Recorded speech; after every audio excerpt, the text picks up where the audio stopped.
Assalamualaikum warahmatullahi wabarakatuh. Halo guys, kembali lagi bersama saya Bobby Herian. Kali ini saya ingin sedikit memberikan nasihat ya dari saya seorang fakir ini kepada Ibu Megawati ya. Jadi kita kenal beliau sebagai tokoh bangsa ya, seorang pemimpin gitu. Dan seorang muslim ya. Kalau nggak salah beliau adalah seorang muslim gitu ya kan. Jadi kita harus mencintai kepada sesama manusia. Jadi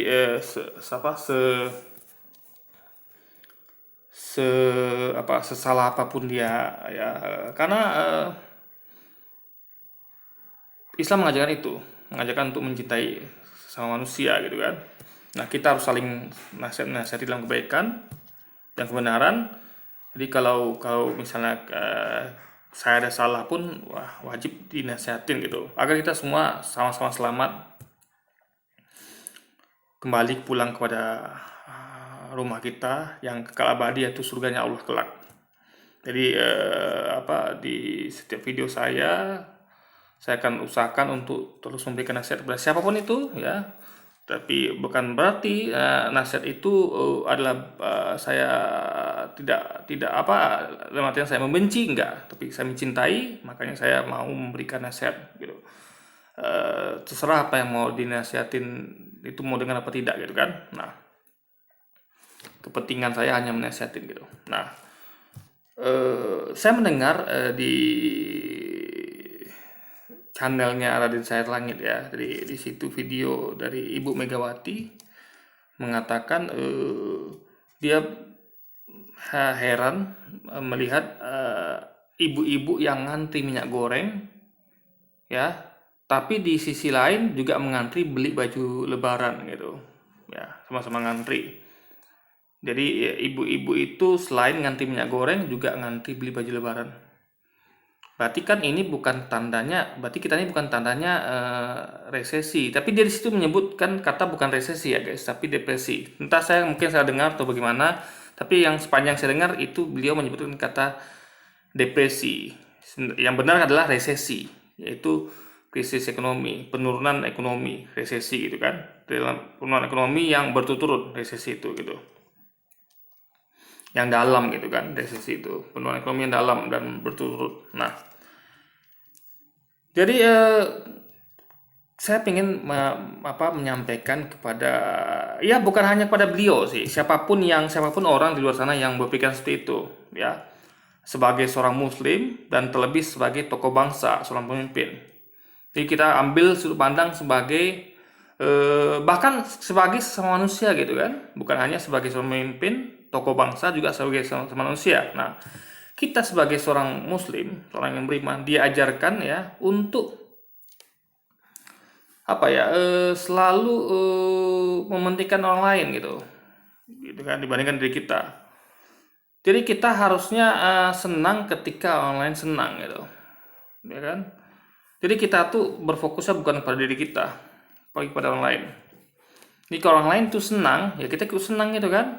Tapi senangnya tentu senang yang bukan dalam hal maksiat, bukan dalam kesenangan dalam penderitaan orang lain, enggak, tapi betul-betul senang yang betul-betul ya ini karena senang karena nikmat Allah gitu kan, ya, Allah yang nikmat yang Allah berikan. Nah, jadi sebagai seorang pemimpin ya, tokoh bangsa, lalu sebagai seorang muslim gitu kan, kalau beliau seorang yang beriman, harusnya ketika ada rakyat atau manusia lainnya, apalagi itu rakyat ya, beliau pemimpin gitu kan, rakyatnya gitu kan, lagi kesusahan antri beli minyak goreng, itu harusnya beliau merasa tidak senang gitu, dalam artian tidak menyukai, dalam artian sedih gitu. Kok bisa di negeri kita yang berkelimpahan sawit ya, soalnya kita tidak kesulitan dalam mendapatkan minyak goreng, karena kita surplus gitu guys, bahkan kita bisa mengekspor. Dan terbukti kemarin ada beberapa minggu hari belakangan ini kita mendengar adanya terungkapnya mafia sawit, ya, yang mana kong kali kong antara oknum Kementerian Perdagangan dengan oknum pengusaha. Jadi terbukti kan, memang nggak mungkin kita nih kesusahan kalau tidak ada apa-apanya seperti itu gitu. Nah, dia harusnya sebagai seorang pemimpin, yaitu tokoh bangsa, apalagi seorang beriman gitu kan, harusnya merasa sedih ketika ada melihat rakyatnya atau orang lain, ya. Saya bukan pemimpin, tapi saya melihat orang lain, ya, sebagai manusia saya sedih. Lihat ada orang yang bersusah payah mengantri buat beli minyak goreng gitu, ya kan. Saya senang lihat orang tuh gampang dapat minyak goreng guys. Jadi siapapun dia, mau miskin mau kaya, dia gampang dapat minyak goreng itu. Dia tidak perlu susah payah untuk mendapatkan minyak goreng gitu. Bahkan dia mampu membelinya gitu, sebanyak yang dia suka gitu kan. Sesuai kebutuhan dia tentunya, bukan berlebihan ya. Bahkan kalau dia mau membeli untuk persediaan untuk berapa waktu, itu saya senang gitu. Ibaratnya saya senang ketika melihat orang lain tidak susah. Saya akan susah ya, apalagi kalau itu adalah rakyat itu kaum muslimin. Jadi kalau lihat ada orang lain susah, kita akan susah juga gitu. Itu seharusnya sebagai seorang orang beriman maksudnya ya, apalagi sebagai seorang pemimpin yang lebih berat pertanggungjawabannya nanti di akhirat. Ya kan? Jadi kita harusnya senang ketika rakyat tuh tidak mengantri minyak goreng itu. Jadi yang kita pertanyakan adalah, kenapa rakyatku susah ya, sampai minyak goreng aja harus ngantri gitu, ya kan? Ada yang salah ini gitu. Harusnya begitu pikirannya sebagai seorang pemimpin, tokoh bangsa, sebagai sama manusia gitu. Terlepas apalagi seorang beriman gitu kan. Nah, lalu misalnya kalau dibandingkan dengan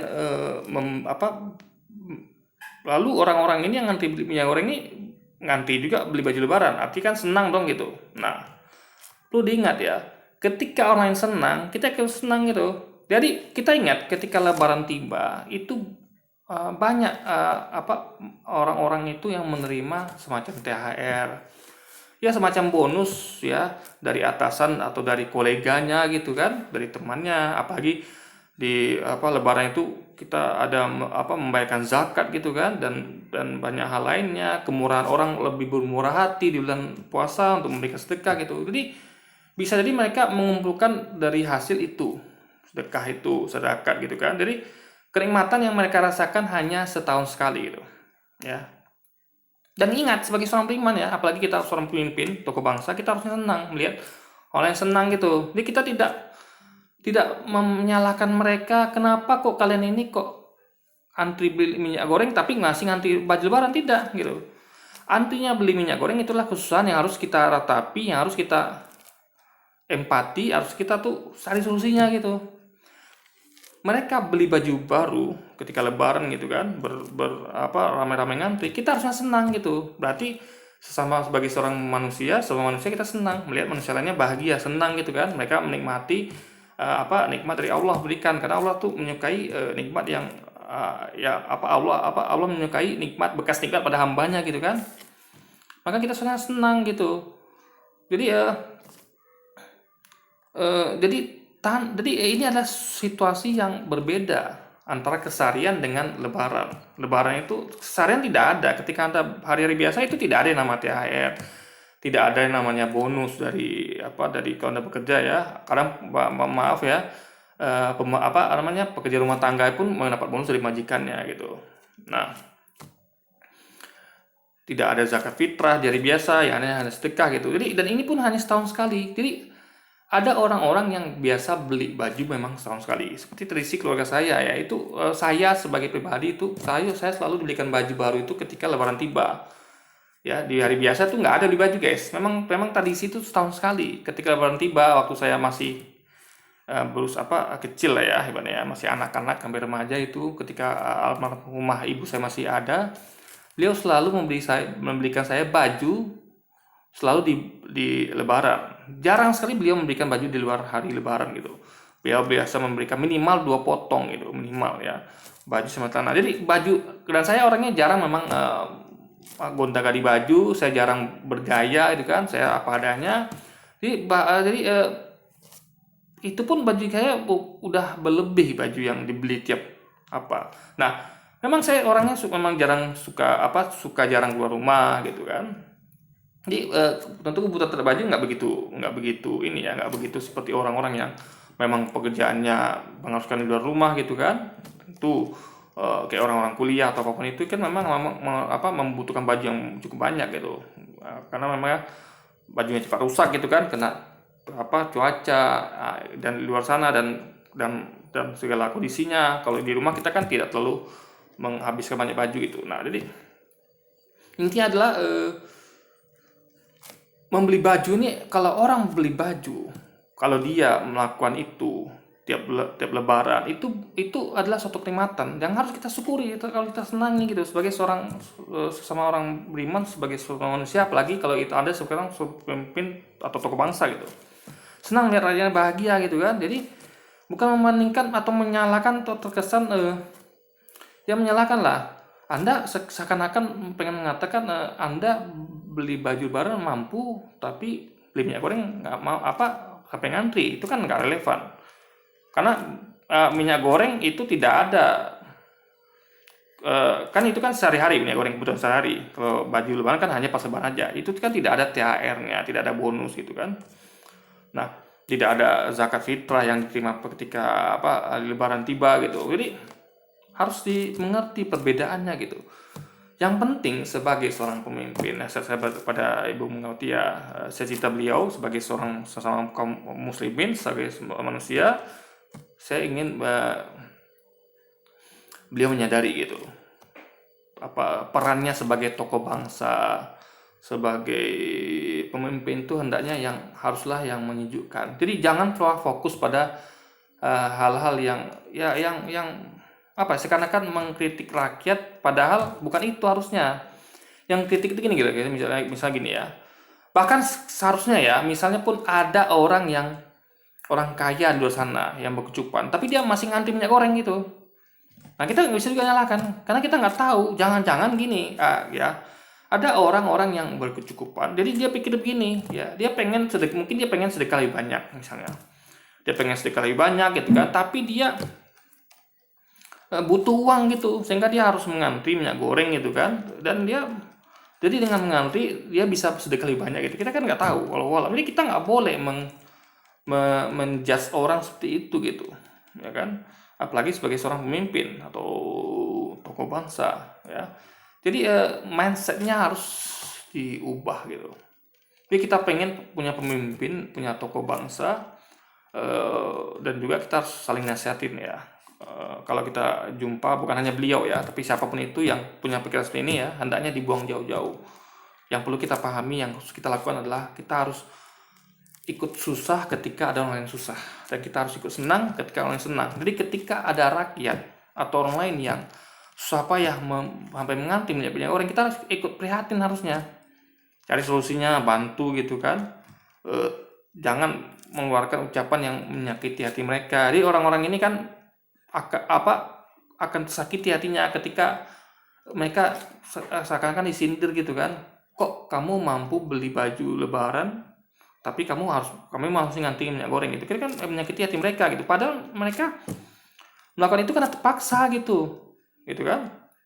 Dan tidak terpaksa pun kita nggak tahu maksud dia gitu kan. Mungkin dia pengen, seperti yang saya katakan tadi, dia pengen sedekah lebih banyak gitu. Kita nggak pernah tahu itu. Makanya kuncinya adalah kita harus ikut susah ketika orang susah gitu.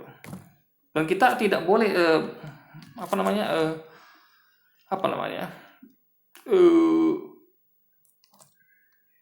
menjudge orang gitu. Tapi kita menasihatin boleh gitu.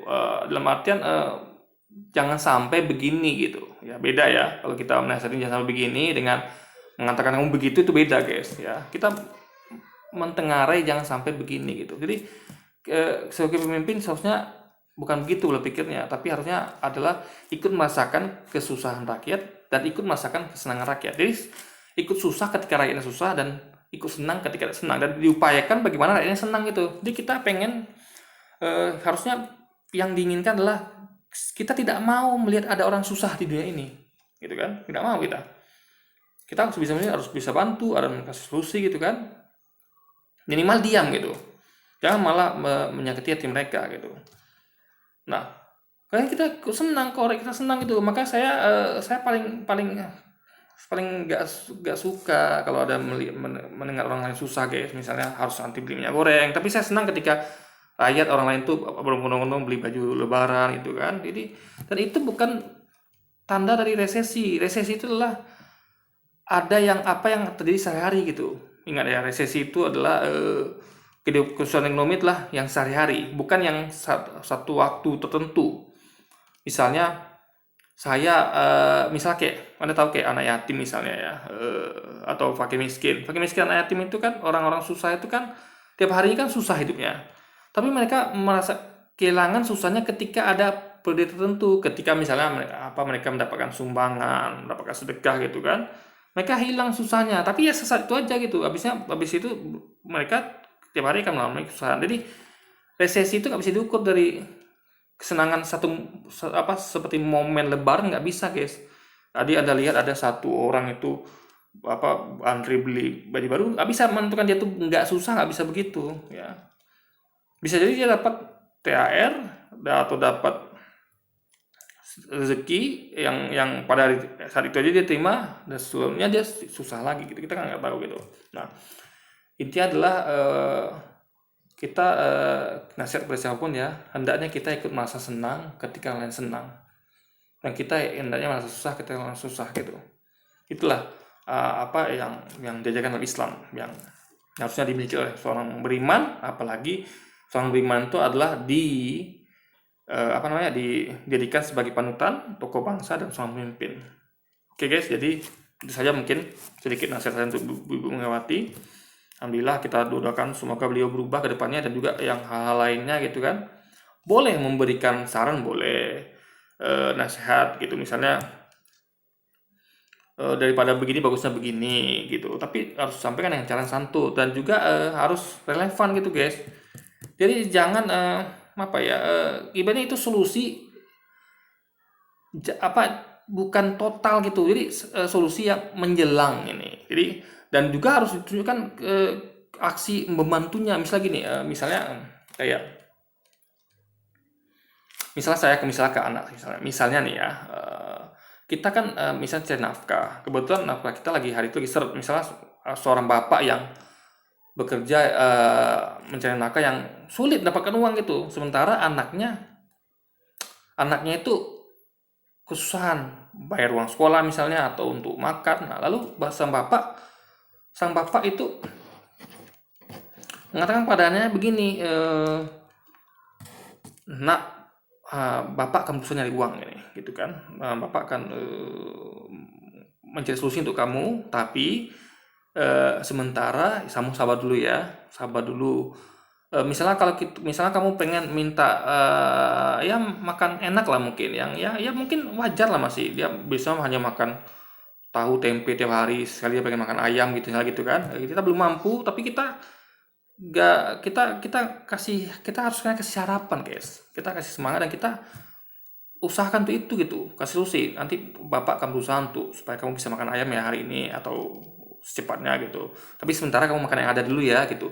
Bukan kita menjadikan dia solusi, dia susah misalkan, kamu makan tahu tempe aja gitu, gak usah makan ayam gitu, nggak boleh guys ya, nggak bisa. Jadi kita harus kita harus senang ketika anak kita misalnya atau rakyat kita makan yang enak misalnya ya kan, karena mereka biasa susah, kita harus senang gitu. Jadi jangan kita katakan makan itu terusnya, tapi